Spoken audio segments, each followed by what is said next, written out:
Hi everyone, hope you're doing well. If you've not seen me before, my name is Abby the Mindset Fairy, and I'm here to provide you with guidance on how to turn your dreams into a reality. If you have seen me before, then welcome back.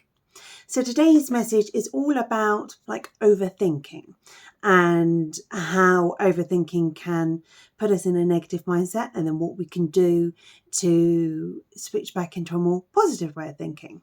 So this is something that's quite close to me. I am a classic overthinker. I have always overthought over basically everything. So if there's something that could possibly be stressed about and overthought about, I'm the person that does it.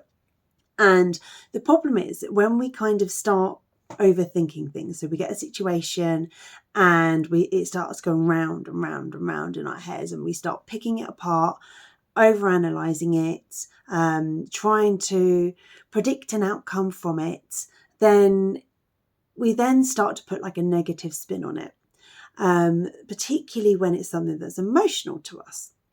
So say you're in a situation and your colleague is pretty negative, has issues with everyone that's around them, issues with their work, issues with what they're doing. It can drag down your own emotions. You then start to overthink about your own stuff. They're really critical. Am I being too positive? Do I need to, and you just start to listen to them, don't you? And then everything just sort of spirals from there. Same in like family situations as well. We get into situations with our family where it's actually got nothing to do with us, but they're ranting and raving about something or upset about something, and it impacts us and impacts our emotions.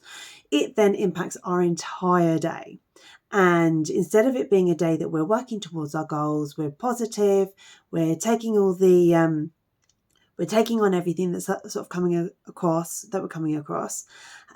we start to then see issues with everything. We start to go, well, I need to drink more coffee because now I'm stressed. I'm going to go to the kitchen and eat a load of carbs and a load of sugar.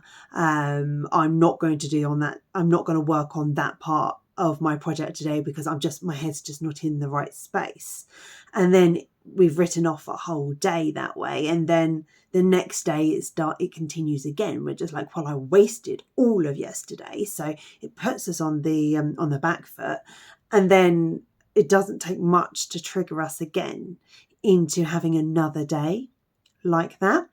So what can you actually do about it? So a little while ago, I was watching a video and it was really eye-opening. It's so simple, but it was really eye-opening to me. And the person said, just take a deep breath and just think, does this thought or this emotion benefit me towards working towards what I'm working towards? Is this helpful?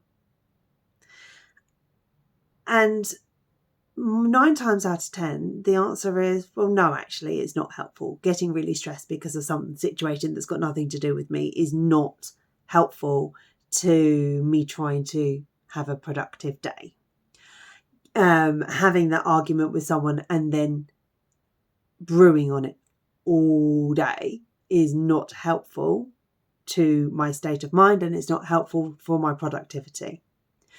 Getting stressed and upset because of what other people have said and then going to the fridge is not helpful, because even if your goals aren't on a weight loss point of view, when you start fueling your body with things that it doesn't need because you're stressed, that then impacts your productivity. It impacts how well you sleep, your energy levels. So all these things start to snowball. And if we just pause and stop for a second to go, is this actually helpful? And then go, yes, it is, because it's something that I have to deal with. Or no, because actually I can't do anything about it. It is what it is. It's making me stressed, but there's no actions that I can cause to resolve it. Then we can start to practice how to let that go. And how to breathe through it and go, there's no point me being stressed about the situation because I actually have no control over it.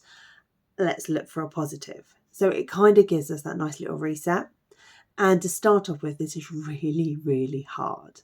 And when I first started doing it, I was having a conversation and I got off the phone call and I was really, really stressed. And I was like, oh, over everything. And I was like, okay, is this helpful? And I was like, no, it isn't helpful, but I can't do anything about it. And then I went and made a cup of tea. And the next time I had that situation, I was like, is it helpful? And I was like, no, this is still not helpful. But I still wasn't able to quite get out of it, but I was able to stop it getting worse. And then each time you get a little bit better at it.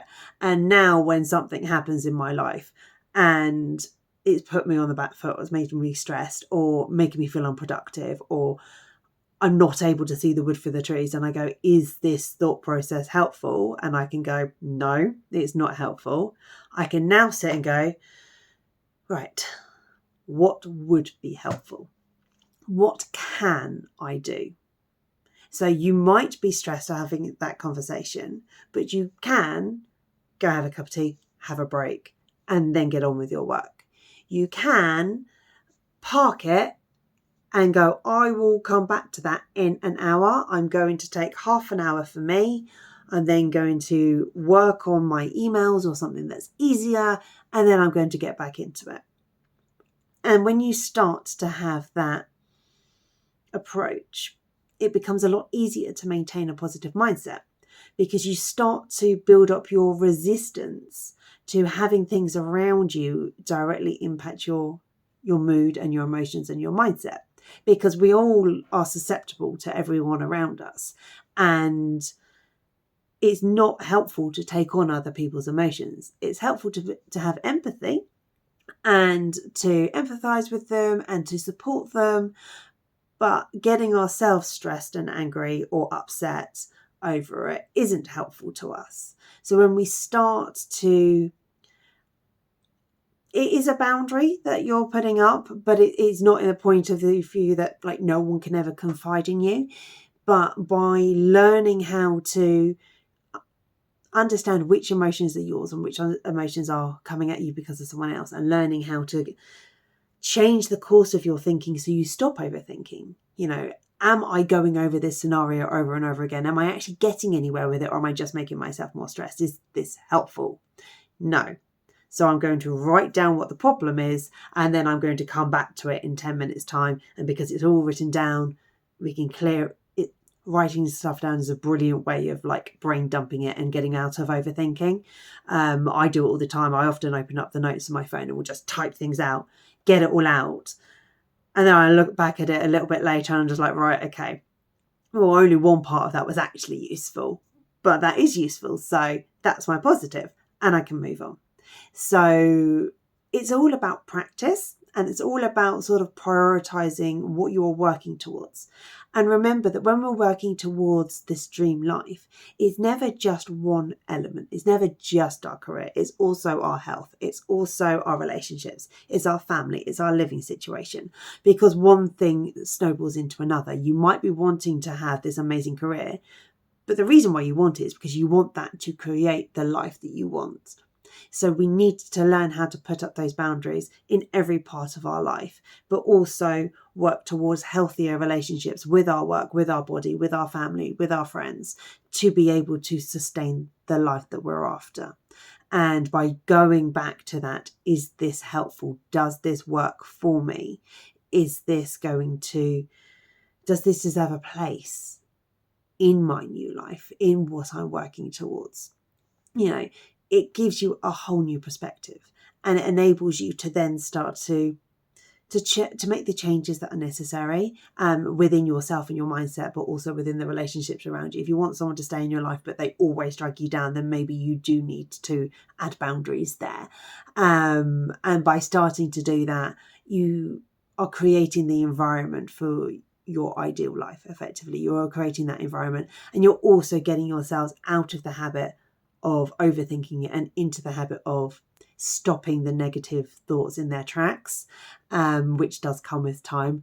They'll still come. You'll still get a situation where you're like, oh, but then you'll be like, and then that's it. I stressed, I got angry, I let it go, I'm moving forward. And it doesn't then derail your entire day. So that's the message for today. Hope it helps everyone, and I'll speak to you all soon. Bye.